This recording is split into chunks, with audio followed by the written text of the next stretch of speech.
এই যে এত আন্দোলন এত কিছুর পর প্রধানমন্ত্রী অটো চলার নির্দেশ দিতে বলেছেন, কেমন লাগতেছে? খুব ভালো লাগতেছে যে অটোটা বন্ধ হইলে অনেক সমস্যা হইতো, যাক অটোটা চললে পরে খুব ভালো হইব। প্রধানমন্ত্রী যা করছেন আমাদের গরিবের লাইগা খুব ভালো করছেন, তাকে অনেক ধন্যবাদ। তিনি যা করবেন আমাদের ভালোই করবেন জনগণের লাইগা।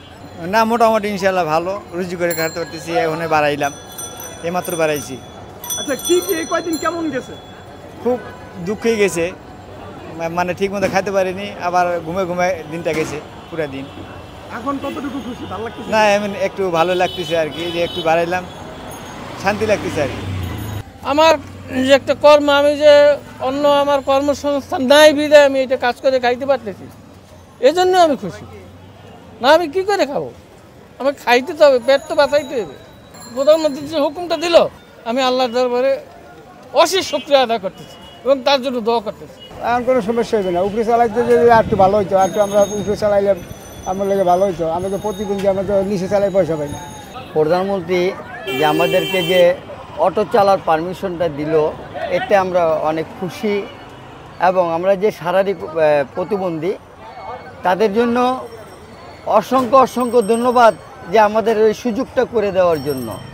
আমরা যদি এই প্রধানমন্ত্রী আমাদের এই অনুমতিটা না দিত, বিগত 3 দিনে আমার অবস্থা এমন হয়ে দাঁড়াইছে যে আমি অসুস্থ।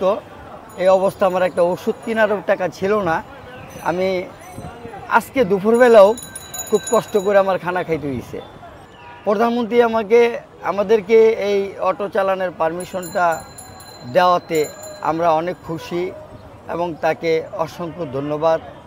এবং সে যে আমাদের প্রতি দৃষ্টি রাখে, আমাদের প্রতি খেয়াল রাখে, এটা আমরা এখন বুঝতে পারছি যে সে কষ্টটা, মানুষের কষ্টটা সে বুঝতে পারে। মানুষের কষ্টটা যে কী কত কষ্টে মানুষ রাস্তায় নামে, এই কথাগুলো সে বুঝতে পারাতে আমরা অসংখ্য ধন্যবাদ তাকে।